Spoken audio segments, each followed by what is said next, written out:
Hello, this is Simon Brew. I'm the editor of film... Oh, hang on, who's this? Hello. I'm David. What can you do, David? I can do almost anything that could possibly be asked of me. I can assist your employees. I can make your organization more efficient. Oh, David, can you just shut up and start the podcast? Come with me. And I show you how deep the rabbit hole goes. And movies that had stories. That the story just sucks them in. This is just the beginning. Stories. We would be honored if you would join us. Hello and a very warm welcome to Film Stories with Simon Brew. I am Simon Brew, as always. That's absolutely everything you need to know about me. The aim of the podcast, though, well, the title gives it away. I'm here to talk of the stories of film, and I tend to talk about development stories, production stories, marketing stories, release stories, all the bits and bobs, really, that go to make the films that we know and sometimes love. Just that, the films that we know and sometimes love. The films I tend to choose this podcast have more of a mainstream leaning to them than anything else. They're films I'm interested in or invested in to some degree. I try not to do snark. I try not to punch down. I'm just here to celebrate the movies, really, and some of the people who make them. With that in mind, I mean, that's enough faff, really, isn't it? Shall I crack on with the first of the two films I'm going to talk about in this episode? Why not? I'll play you a clip. I'll come to the story of this one, the other side of this.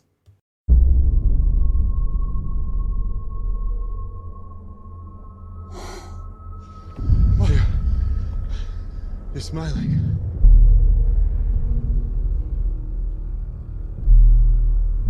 You gotta be kidding me. I think they want us to come and find them. These are images of archaeological digs all over the earth. Ancient civilizations that shared no contact with one another. And yet, same pictogram, every last one. Mesopotamian, Aztec, cave paintings from France. It's a star map. No, not a map. An invitation.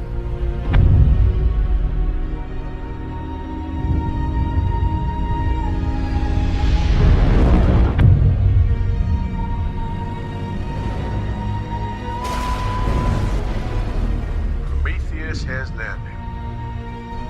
How far would you go to get your answers? That then was a clip from 2012's Prometheus, directed by Ridley Scott, written by John Spates and Damon Lindelof, starring Noomi Rapace, Michael Fassbender, Guy Pearce, Idris Elba, Logan Marshall Green and Charlize Theron. And of course, this was, at least in theory, the prequel to 1979's groundbreaking movie Alien, from director Ridley Scott, of course. And that's a film that rightly remains regarded as a masterpiece. It did the rounds in cinemas just before lockdown again. Went to see it. Can tell you it still looks amazing on the big screen. And in fact, just like The Terminator, which followed a few years later from director James Cameron, it's become the spearhead of an ongoing franchise where the number of good films does not outnumber the number of bad films. Nonetheless, that first Alien movie, I don't think I'm doing radical spoilers here, left some threads behind. And Scott at one point even admitted at the end of 1979 that he was open to the idea, for instance, of exploring who the mysterious space jockey is that we see early in the movie. And so, as a sequel idea was slowly building up, Scott was more interested in going backwards than forwards at that stage. And in fact, he went on, of course, to do another sci-fi classic in the shape of Blade Runner. So in the end, 20th Century Fox gave the franchise to a young filmmaker called, James Cameron, who went on to make 1986's classic sequel Aliens, which is a film I'm coming to next year on this podcast. Now, over time, Scott had made the odd, little sniffy comment about Aliens at one or two points, but over time, Scott and Cameron became friendly, not least as the sequels in the Alien saga kept coming. Alien 3 followed, of course. That's going to get an episode and a half when I finally get to that. Then Alien Resurrection did not take things forward either. And then there was conversation about an Alien 5 that would bring either Cameron or Scott back to the movie, that the movie franchise, that the pair were discussing doing an Alien 5 for Fox early in the 2000s. Ultimately, it was not to be, that they couldn't necessarily find enough of a way into it. But the bit that was the deal breaker, certainly where James Cameron was concerned, was that Fox pursued Alien versus Predator instead, which at that stage had been long rumoured. I've covered that before on a Film Stories episode.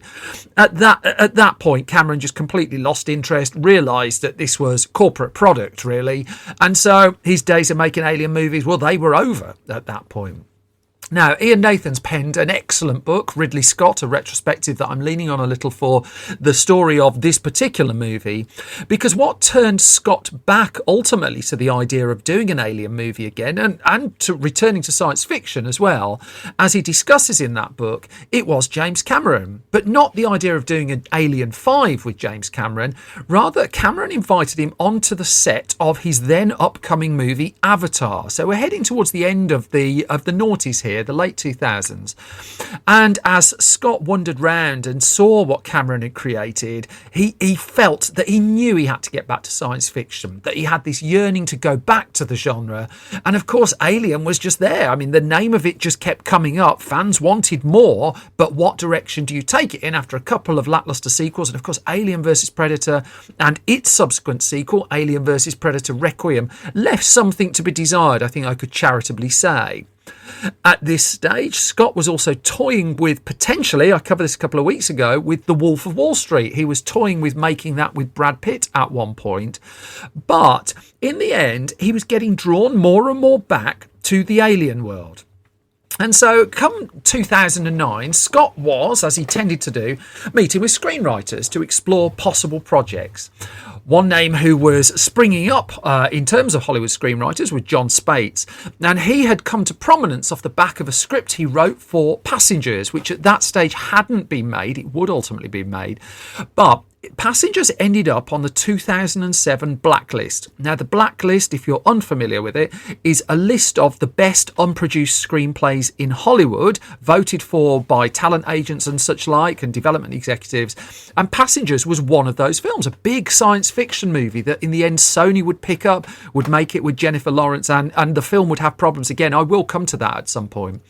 Now, Passengers was a film, a script in the first place that he was writing with Keanu Reeves in mind. Reeves was very much at the genesis of that Spates had written a different screenplay for Keanu Reeves as well, for a science fiction film at Warner Brothers called Shadow 19, and that movie ultimately didn't get made, nor did Passengers with Keanu Reeves, of course. But Spates was a rising star, even though at this stage he hadn't had one of his big scripts produced. So he took the meeting with Ridley Scott and with Michael Costigan at Scott Free Productions, and towards the end of that conversation, it was just thrown in, interested in ideas for an Alien movie. What have you got? Now, John Spates, as many of us are, was a huge fan of the original Alien movie, but also he didn't have anything prepared for that he had ideas, but he hadn't come forearmed expecting to pitch for one of the most groundbreaking science fiction franchises in modern cinema history. Nonetheless, he soon fell into a conversation where it was exploring, well, what happened before the first film? I mean, Hollywood loves a prequel at the best of times, but where was the ship from that they discover? Who was that space jockey? And then he went for a bigger idea that Scott hadn't considered to this point. Could all of this tie back to the history of humanity itself? And a light bulb went off in Ridley Scott's head. He liked that. That was a far bigger idea than had been discussed, because the idea of just doing a prequel Alien movie to join up to the first one, that had one or two problems to it, which I'll come to shortly. But Spates went away encouraged to get his thoughts down on just what this film could be. And so he'd penned an outline for his Alien prequel within a week of that meeting. He'd done draft one of his script in less than a month. And on December the 25th, 2009, he emailed it to Ridley Scott. And to show you just how they all work, in less than half a day, Scott had sent his notes back on the script that Spates had sent over to him.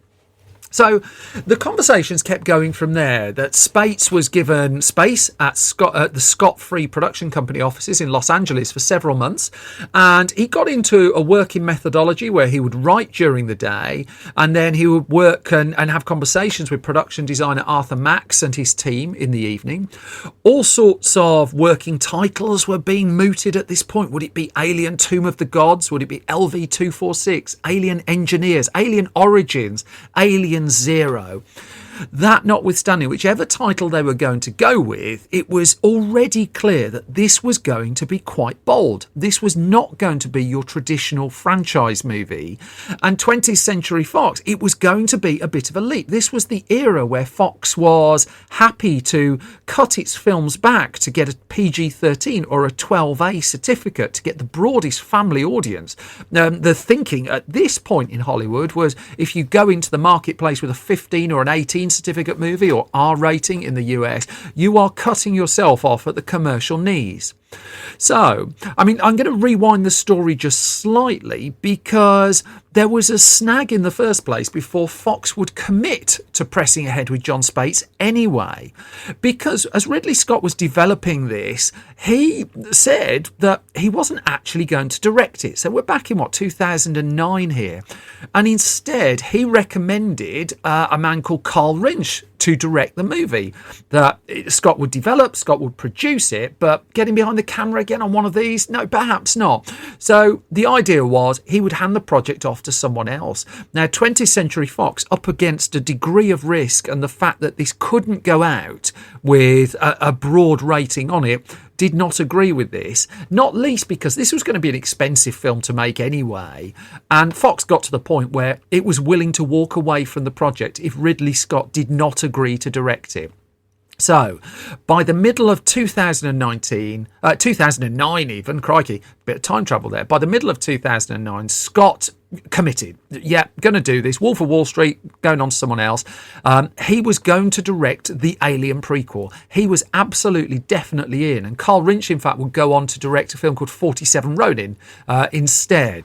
So Fox brought John Spates in. By early 2010, after they'd exchanged scripts on Christmas Day the year before, the drafts were still moving along. They were exchanging ideas, and Scott would sit down and give like big, broad ideas of what he wanted to do, tying into art, tying into culture, tying into science. And it was John Spates' job really to funnel those, to distill them into a tangible screenplay that would work. But it was becoming an exhausting job, and it was a really difficult job as well. And it got to the point where Fox recommended bringing in another writer. So Scott sent the script as it stood to Damon Lindelof. Now, Lindelof we're in 2010 at this point. So Lindelof at this stage was best known for the TV series Lost. Lost was, I mean, it's easy by what nature of the way Lost ended and how frustrated that left a lot of people. Nonetheless, for 6 seasons, Lost was a groundbreaking mainstream science fiction show going out on a mainstream American commercial network. That in turn got Lindelof involved in the Star Trek movies, who'd been uncredited writer on 2009 Star Trek and a producer on it as well. And he was an in-demand screenwriter at this point. So he took delivery of the script.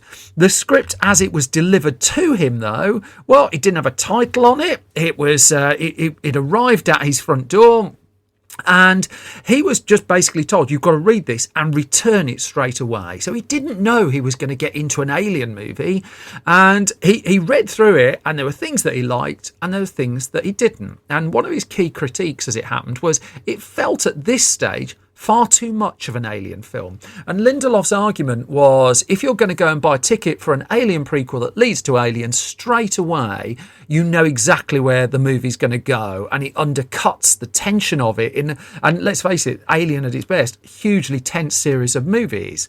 So Lindelof felt if audiences knew the destination of it, that was just going to hamper it. And so he threw in a radical suggestion of his own. Why not treat this as a direct prequel to that 1979 movie? Why not take the alien bits out? Why not set it even further back in time to before the alien itself existed as well? And this again tapped into worries that Ridley Scott had been having about the project, because he didn't want to redo what he'd done before. He wanted to bring something new to it, and he liked what Lindelof was pitching, and as such Lindelof was soon hired for the movie. He came in and reworked the screenplay, originally on a 6-week contract, but by the time his work was done on it, he would end up working for 8 months on the movie that became Prometheus. He would submit his first draft in September of 2010, and he would still be working on the film for 6 months after that. And that it's during this period of rewriting and developing that the film's title would change and become Prometheus, a very distinct choice to take the word alien out of the name of the movie. Now, Ridley Scott knew that this project had momentum, and it was looking like it was going to happen. Fox was enthused, the deals had been done, and in fact pre-production work had actually begun in April 2010, some time before a final script was completed, that they were bringing in experts. They did this on Minority Report, actually, the Spielberg movie, to imagine what the late 21st century would look like in the case of Prometheus, and they're coming up with all sorts of designs and stuff basically based on tangible logic of where we would likely to get to in terms of just the look of the world and the architecture of the world. And it was off the back of that the production design was put together.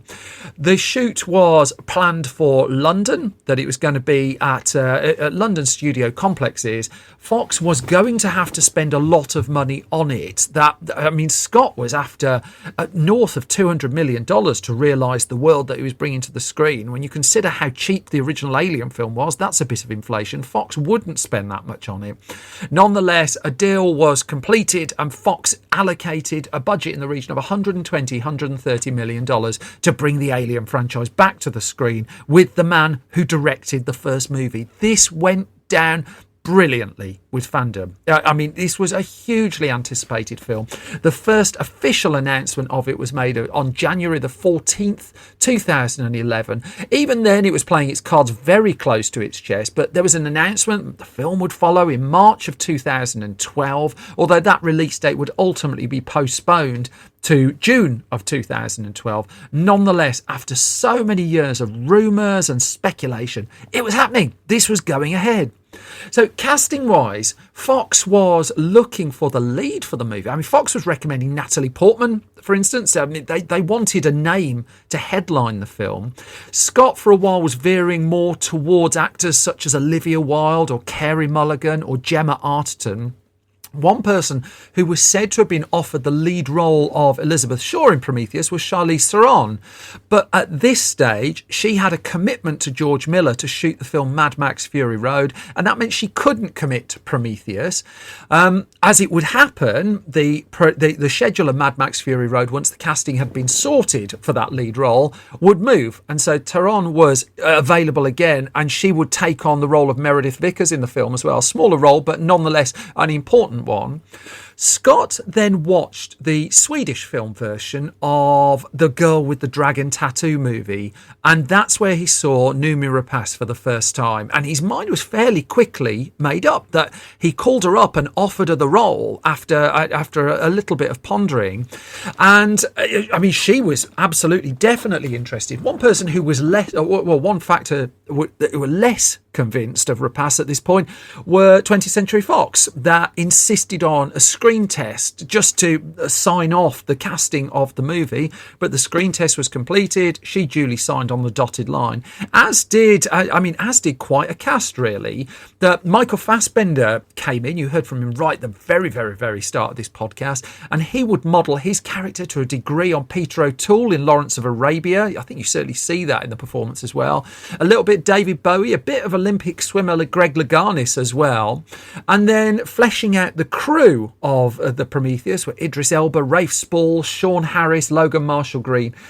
The cast in place, the fan speculation high, filming could begin on a new Alien movie, even though it wasn't an Alien movie, on March the 21st, 2011. Still under this massive veil of secrecy. So I found a set report in Empire magazine that talked about this enormous prop in the film, for instance, but couldn't tell you what it was. Talked about walking around the set in the corridor, but couldn't tell you what it was. That there was a really distinct effort and to keep this under wraps, which could be achieved by the fact that there were precious few exteriors in this movie. It was being shot on a studio complex, so security could be in place. In fact, the only time it went exterior really was when they went to Iceland, which I'll come to shortly, and there weren't many paparazzi around for those sequences. Massive sets were thus constructed at both Pinewood and Shepperton studios. They didn't have as many sound stages as they wanted really to build all the sets, so there had to be a bit of rotation going on there. They had far more sets than they actually had space for. One thing they did do was shoot on the 007 stage at Pinewood, its biggest sound stage. Obviously housed loads of James Bond films there. It wasn't big enough for Prometheus though, that there is a sequence, going spoiler light, where they go inside a pyramid structure and they needed more room for the corridors in it. So they basically had to build 300 feet of extra corridors onto the 007 stage at Pinewood. They had to make the biggest stage in the complex bigger to house what they wanted to do. Scott, throughout the production, was looking to prioritise practical effects. That's why there was so much building and there were so many really intricate sets for this one. Damon Lindelof talked in an interview about how he'd been working on J.J. Abrams' Star Trek and had visited the set of that. When he visited the set of Star Trek, lots of blue screen. When he visited the set of Prometheus, barely any blue screen. He saw straight away that Scott was looking to do as much in camera as he possibly could. Scott also had built the film with the 3D boom in mind. So going back to Avatar, that had of course caused an explosion in 3D exhibition, that studios were scrambling for 3D material that they could add a premium price to the ticket for and bring home more money all round. And Scott, from the off, knew that this was going to be a 3D movie, and he built that in mind. He wanted to add depth to his shots to make sure there was enough material to work with. I mean, ironically, James Cameron, again, by the time Prometheus would be released, it would be in the same month that a 3D remaster of Titanic would land in cinemas as well. But Scott was taking that seriously as well and really, really pushing for the 3D effect to be as, well, effective as he could possibly get it. The final shot in the can was captured in October 2011. There had been a couple of breaks in filming because they did a big block of studio filming and then they did 2 blocks of overseas. So they wrapped the shoot up in Spain. They had at one stage planned to do some filming in Morocco, but the political situation in Morocco at that point was getting too unstable really to risk taking a major production there. And they did go to Iceland to get some of the stuff that you see very, very early in the film as well. And so it had to be done in those chunks, but it was still leaving a sizable amount of time in post-production to get the film to get the film in the can. Scott still felt he was having to do this on a bit of a budget, that he was got basically $100 million short of his original budget request to make the film. So he was still squeezing as much out of that as he possibly could. And also what they shot around the same time as well. And Guy Pearce comes in the movie. He doesn't get much time in the movie, but he did in the promotional campaign for it, because they came up with a wheeze really of a viral marketing campaign to introduce Peter Wayland from Weyland-Yutani, the company at the heart of the Alien saga, who gives, for instance, a TED talk, a futuristic TED talk as a viral video to kind of part set the film up. And so they shot this material as well. The TED brand itself hadn't been used in a promotion before, so they had to get permission for that. But this was a very, very savvy marketing campaign that 20th Century Fox was putting together for this one. Meanwhile, while that was starting to roll out, Scott was wrestling with the movie in the edit suite. For as much as he tried to get as much of this in camera as he could, there were still some 1,300 effect shots that needed to be completed to realise the look of Prometheus. Fox also knew that, I mean, if it didn't know from the script, it certainly knew from the footage that it was seeing that this was going to be R-rated. There was no way around that at all. But tonally, it also knew this was a very different beast from your traditional summer blockbuster. There was a much safer alien film that could have been made here.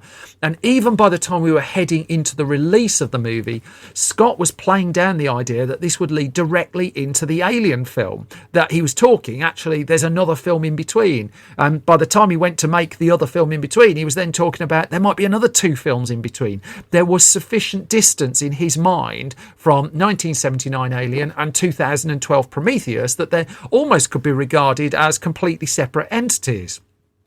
Quite a lot of material in the edit room was also being chopped out, as you would expect, and Guy Pearce's role was minimalised in the final cut of the film.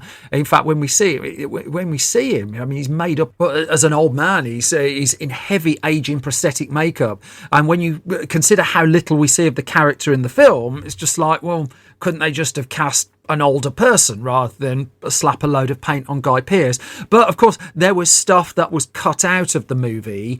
There was, and Pearce obviously lent his face and his voice to some of that viral marketing as well. There was also, I mean, a sequence with the character of David that was taken out of the final cut. I mean, as I said in the script, David would have held a conference with Wayland, who is in hypersleep somewhere on the ship. And to quote, David would have appeared on a beach with Wayland, who imagines himself as still being 40 years old in what is essentially a dream. And this kind of material came to light in the extensive Blu-ray release of the film that ultimately followed for this one. That notwithstanding, the film was brought in at 124 minutes and was ready for a premiere in Paris in April of 2012. But its wide release came on June the 1st, 2012 in the UK. It followed the week after in the US. Anticipation for this one was absolutely sky high for it. The initial critical reaction, meanwhile, was generally quite positive for this one. That, in particular, Michael Fassbender got terrific reviews for this. And the look and the atmosphere of the film won rave notices as well. What I remember is I was editing the website Den of Geek at this point, and we put up a review of the film that wasn't a rave, and it felt very much against the grain at that point. Take no joy in putting reviews of films that aren't particularly pleasant about the movie's concerned, but we had a couple of people who saw it, and it's just like there are all sorts of problems with it. Over time, I would suggest the audience reaction got slightly less keen on Prometheus than that initial burst of critical praise for the movie. But in that first instance, the audience was very, very much there for it. So if we go to the American release, for instance, that followed the week after, remember, this was the risky film that, you know, films, R-rated movies in the US don't make big box office, apparently. Well, Prometheus didn't open in first place. That honour went to Madagascar 3, Europe's Most Wanted, which is quite a smart film, actually, which grossed $60 million. But Prometheus opened with $51 million in the US. That's how much anticipation there was for a new Alien film done properly. And the fact that it didn't have Alien in the title didn't hold it back, because the way it was marketed, pretty much anyone who needed to know how good that it was an Alien film as part of this franchise would have known by the time that they walked in. One of the downsides usually of having a franchise movie or any kind of sequel is your box office drops by 65-70% the following week. In the case of Prometheus, it dropped by 60% that week in the US, and still held in second place at the box office. It didn't open against competition really in that first week. That second week it was up against Tom Cruise in Rock of Ages and Adam Sandler in That's My Boy, and so it had a little bit of a clean run until Pixar's Brave followed and Abraham Lincoln Vampire Hunter, which was aimed roughly at the same audience, not a million miles apart. But Prometheus hung around in the top 5, top 10 for a little while, even as films like Ted and Magic Mike were released. And by the time its box office run was done in the US, it had grossed $126 million. Overseas, it had added $276 million, including a huge take in the UK UK that accounted for 10% of its global box office, and it was a hit. And then it went on to sell lots of copies on disc as well. And Fox was buoyed to the point that it wanted Ridley Scott to make another Alien film. And in fact, this is where the story segues into, would Neil Blomkamp go on and make an Aliens sequel? There was that story going along for a while. Scott ultimately, noting how many questions were left behind by Prometheus, and boy were they. I say this as editing a website at the time. There's a lot of mileage in the speculation around that movie, and we had an awful lot of fun doing it. The sequel, though, to Prometheus was, I mean, it was confirmed by the summer of 2012. It would ultimately become Alien Covenant, that was released in 2017. But I've covered that before on a podcast, and Alien Covenant was supposed to lead into something else that would ultimately join the whole thing into that original Alien movie as the story began, if we go right the way back to the start of the telling of this particular tale. But to date, that ain't happened. Which brings me to the halfway point of this latest episode of Film Stories. So I'm just going to do my parish notices here. I have a new issue of Film Stories magazine that is printing as this podcast is going. Well, it'll be printed by the time this podcast goes out. You can buy a copy of that at store.filmstories.co.uk. We talk about films like Pirates from Reggie Yates, Boxing Day from Amel Amin. We've got Sophia Miles talking about mental health and acting. David Morrissey on becoming an and David Morrissey in the credits for a movie. A jam-packed issue full of movie nerdism and trivia. I've done a great big huge article on how Disney was effectively crowdfunding its movies for a while in the 80s and 90s as well. store.filmstories.co.uk if you'd like a copy of that. Knee deep also in the new issue of Film Stories Junior. If you have film fans around you who are under 15, that is a magazine for them. You can buy those issues at the same web address. If you like this podcast, I am still 100% an independent, a one person in a room operation, and I've got this far off the back of your help and your support. I'm live in Birmingham, in fact, next week as well, on the 24th of November and also on the 22nd of December. You can find out more about that on filmstories.co.uk and find how to get tickets there. But even things like that are only possible because of you. If you thus like this podcast, there are 3 ways you can support it. If you want to support what we're doing financially, I'm at patreon.com/Simon Brew. You get episodes a bit earlier there, as well as gossip and details of what I'm up to next. Just leaving a positive review of a podcast like this helps enormously as well. Likewise, if you could subscribe to it, that also, it helps with the algorithms and it helps with all sorts of bits and bobs that I'm not clever enough to understand. But it's just it's a free of charge way you could show your support. I'd be hugely grateful if you did. It's enough notices, though. I'm going to go on to an animated movie now, one that I absolutely love, with a bit of a tale behind it. As always, I'm going to play you a clip, and I'll come to the story the other side of this. Why didn't we think of it before, lad? The solution to all our storage problems. Simply by connecting the bun vac to the mind manipulation-o-matic, we can brainwash the bunnies. Rabbit rehabilitation. Once cured of their antisocial veg-ravaging behavior, the rabbits can be safely released without fear of reoffending. Just a little added lunar power to enhance the mind waves.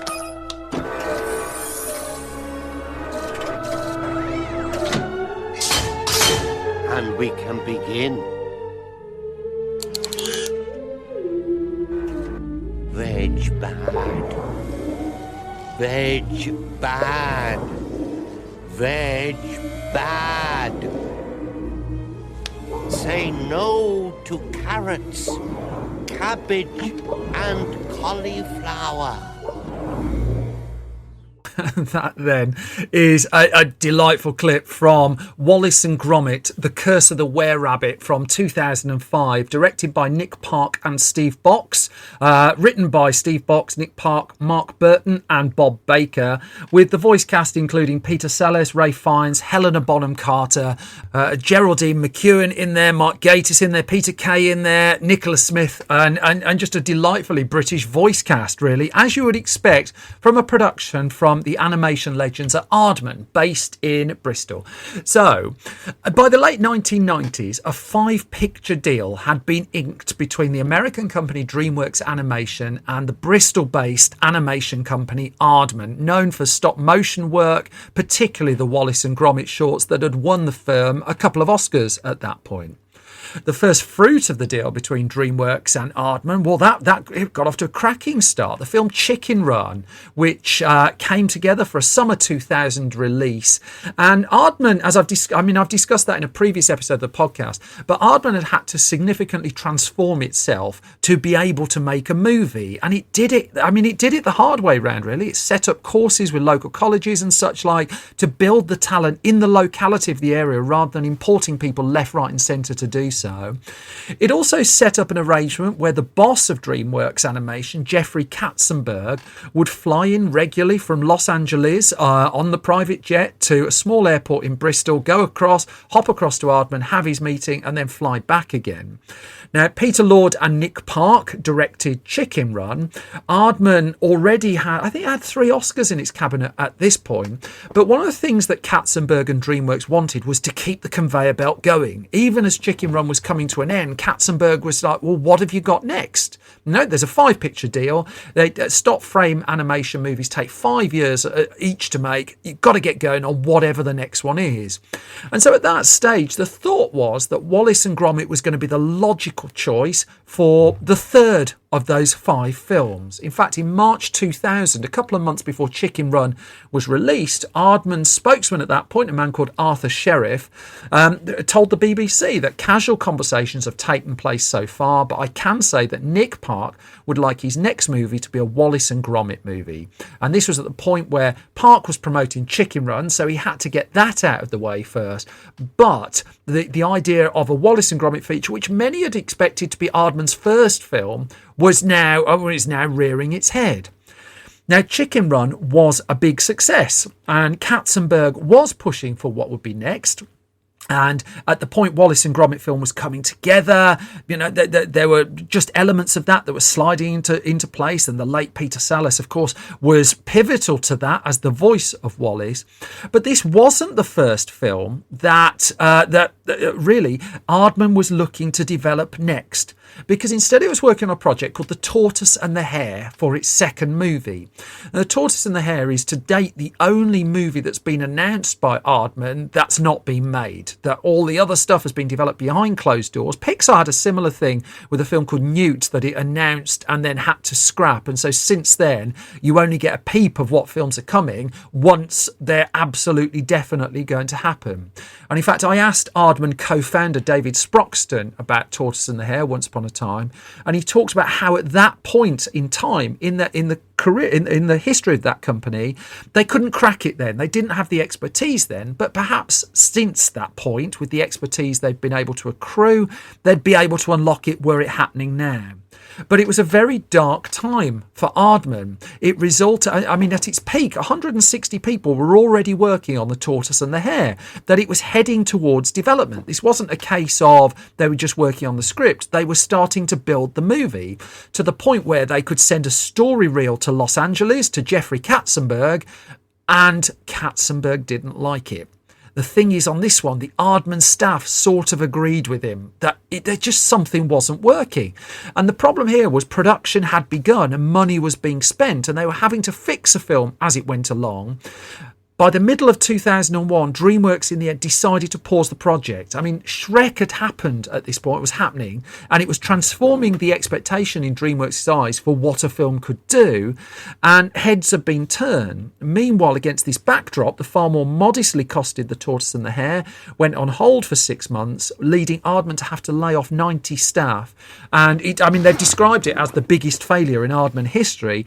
By February 2002 came the announcement the film had been indefinitely postponed. Against the backdrop of this, work was slowly ramping up on this Wallace and Gromit film. There'd been some perhaps expected pushback that DreamWorks wasn't keen initially on having Peter Sallis reprise the role of Wallace. But this was explained to Entertainment Weekly magazine that Aardman refused to change them, but instead brought in Ralph Fiennes and Helena Bonham Carter, a couple of more recognisable names to American audiences, to play roles in this. But also, at the point where The Tortoise and the Hare stopped, Aardman suddenly was short of work that it had been expecting to be full steam ahead on this feature film that had now been taken off its slate. So, a series of 1-minute shorts came together, and Nick Park and David Sproxton explain this in the book Aardman, An Epic Journey, where they tell this story. And those 1-minute shorts were called Wallace and Gromit's Cracking Contraptions. They went into production, and the animators, in the midst of all this downtime, were basically being given the opportunity to try directing things and making things. And so lots of these shorts happen, and Nick Park would oversee them, but they would be described as a training program for the teams to prepare for the film that would become Were-Rabbit. It kept everybody busy, and the Cracking Contraption shorts would ultimately launch on the BBC's website and on Atom Films in October of 2002. But the lessons also were being learnt from The Tortoise and the Hare when it came to putting Wallace and Gromit's film together, and that was, don't go for production until you're ready. So Nick Park had been slowly working on it, and he brought in his collaborator, the late Bob Baker, who died this year, 2021, just a few weeks before I recorded this. And they were putting together a plot that was worked around the logline of a vegetarian horror movie, nicely tongue-in-cheek. They knew that a giant rabbit would be involved as well. And in the meantime, conversations between Aardman and DreamWorks were ongoing because the Aardman-DreamWorks relationship had hit a little bit of a bumpy patch, because now it looked like there wasn't going to be a second movie for several years. So Nick Park and Aardman's Steve Box came together, and Box started working on it with Park, and they got to a point where they pitched to Jeffrey Katzenberg the plot for the film. And Katzenberg liked the 2-hour pitch that the pair put together. He was a bit worried about how British it was, but this was Wallace and Gromit. He sort of had to accept that and suck it up a little bit, and he was happy enough that this could go ahead. So, noting that DreamWorks liked working with pairs of directors on animated films, Park asked Steve Box to come in and co-direct the movie.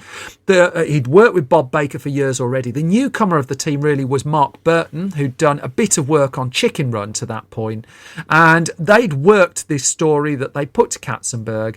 Katzenberg listened to the pitch in Bristol. At one point during the pitch, Steve Box brought out a ukulele and sang a song, but he was in. He was happy.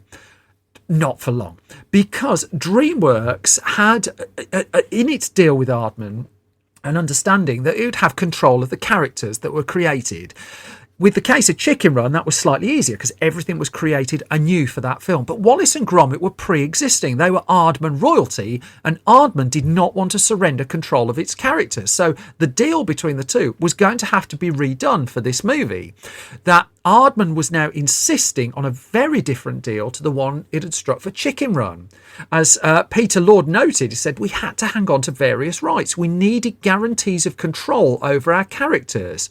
And David Sproxton added, we didn't just want a standard net profits deal either, because net profits, he says, means nothing ever turns up. That net profit deals, there's an example just as this has been recorded of how Bohemian Rhapsody has a film that cost, about 50 million to make, grossed over 900 million at the box office, is said to be still in debt. And so that's kind of the Hollywood accounting that Aardman was slightly wary of.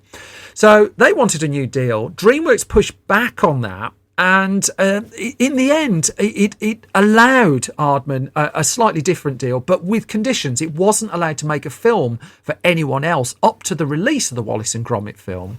But what got the deal over the line was Aardman was simply willing to walk away. It told DreamWorks, if you don't want to do this Wallace and Gromit film on this deal, we can take it to the BBC and do it as a TV special, and we'll do a different film for DreamWorks. And so Katzenberg took a lot of convincing, but the deal was done. Nonetheless, it left a few scars that would carry over into what happened next. By September 2003, the story had been built to the point, and the pre-production was done, that production itself could get underway. I think it's pretty well known that Aardman at full tilt will do a few seconds of animation a day when it's in full production on a movie. And I've had the pleasure of going around their studios, and you see 20, 30 little sound stages all subdivided in a big warehouse structure, and it's the only way really they can get the amount of footage that they need on a given day to get a movie over the line. That the animation part of it is very much the last part of the production, because all the building etc takes a lot of point. I think the animation is the last year and a half really of a 5-year cycle. There was, though, less of a sense of a good relationship between DreamWorks as things were moving on with this one. And there was pushback as well from DreamWorks, because this was a very British, very particular film. I mean, Nick Park had an original title, Wallace and Gromit, the Great Vegetable Plot, and that didn't go down well for a start. That wouldn't sell with American audiences. DreamWorks knew this because it went and tested the word vegetable with American audiences, and they didn't like it. Katzenberg questioned micro elements such as the rust on the Austin van in the film, and the battles were at that level really.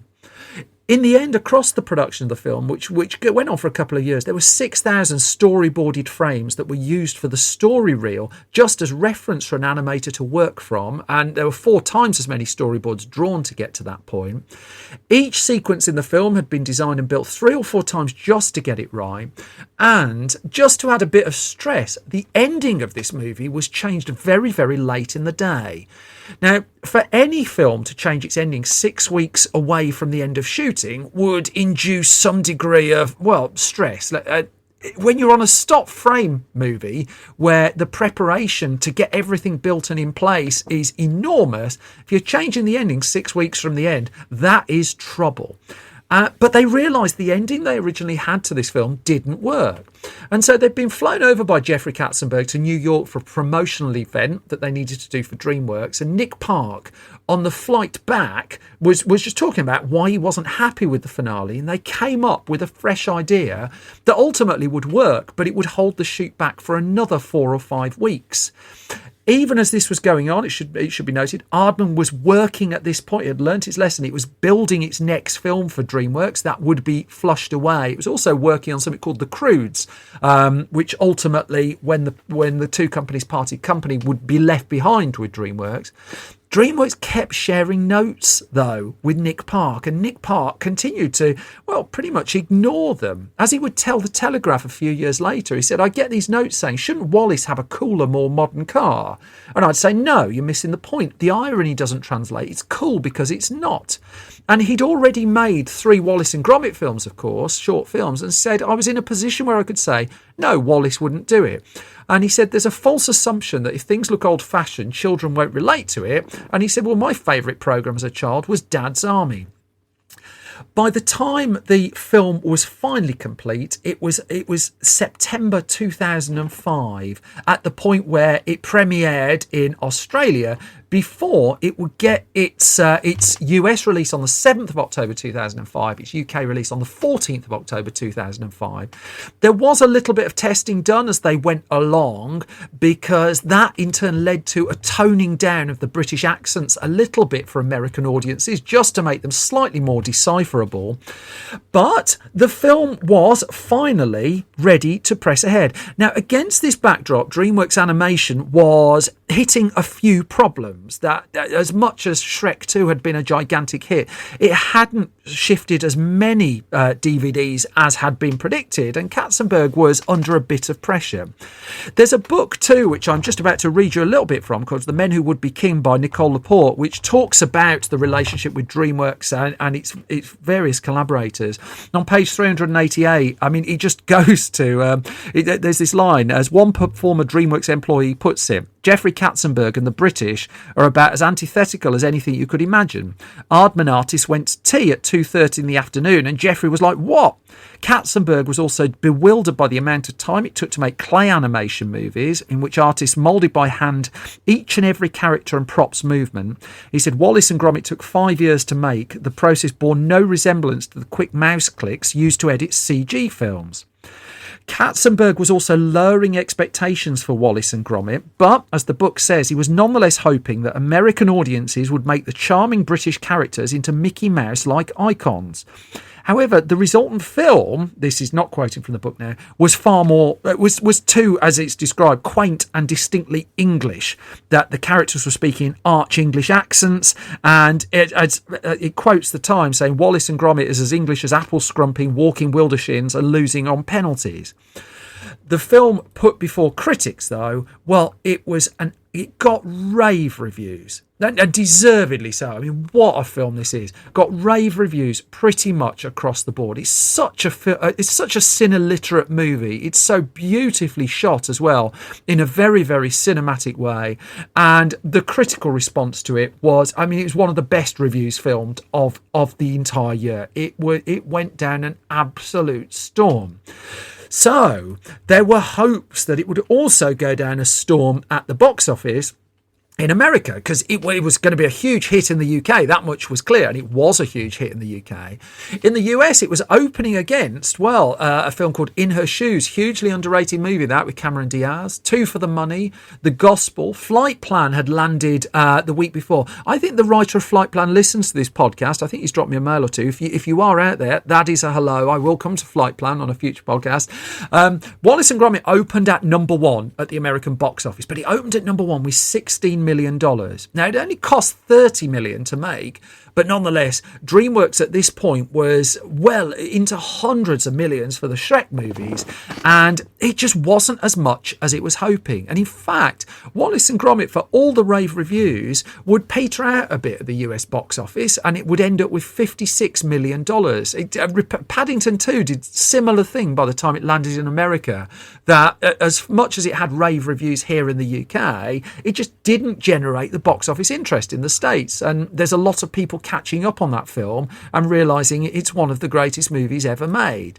Wallace and Gromit, The Curse of the Were-Rabbit is an astounding animated movie, but its total box office take in the end was $194 million, a huge chunk of that coming from the UK as well. It would go on to win Best Animated Feature Film at the 78th Academy Awards, but also it would very much be the start of the end for the DreamWorks and Aardman relationship. That towards the end of the making of Curse of the Were-Rabbit, Katzenberg went to Aardman and said, this flushed away movie you're making, you need to make it in CG, which ultimately it did, and it would be the last movie that DreamWorks and Aardman would do together. And I will come to Flushed Away in a future episode of the podcast. I give myself quite a lot of movies in this episode alone to come to in future episodes. When Wallace and Gromit did return, because there was talk of doing another film, it would actually be on television in the end. It would be for a BBC special in 2008 called A Matter of Loaf and Death, and what a delight that was as well. And as Nick Park would say at the time, it's nice to be out of that feature film pressure now. He says, I don't feel like I'm making a film for a kid in some suburb of America and being told they're not going to understand a joke or a northern saying. He could once again make the film that he wanted to make without the studio pressure. And I'll save one lovely story for the end of this one, that it did win Nick Park and Steve Box an Oscar, and they took Peter Sallis along to the Oscar ceremony in Los Angeles, and what an amazing thing to do that is.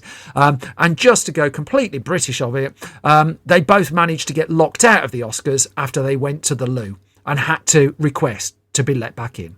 Absolutely perfect. Which brings me to the end of this latest episode of Film Stories. Thank you as always for listening. If you can tolerate more of my waffling, Well, I'm on Twitter at Simon Brew. The entire Film Stories project is on Twitter at Film Stories Pod. Website filmstories.co.uk, where you can get every weekday loads of movie news, reviews, features, all sorts of movie mayhem there. The Film Stories shop is at store.filmstories.co.uk, where you can buy all of our magazines and our Sneakers Blu-ray with special extra features exclusive to our release of that film as well. We're on Facebook at facebook.com/filmstories, online on YouTube at youtube.com/filmstories. And I am live at the Birmingham Midlands Arts Centre in November 2021 and December 2021. You can find those ticket details on the Film Stories website. Most important thing, as always, though, is that you're all well and that you all look after yourselves. Once again, I thank you for your time. I thank you for your eardrums. I'll be back soon with another bunch of film stories. For the minute, though, you look after yourselves. Take care. Bye-bye.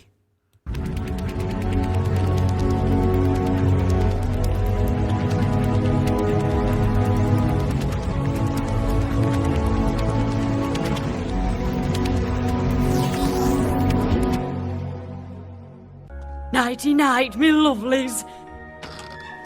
Think big now.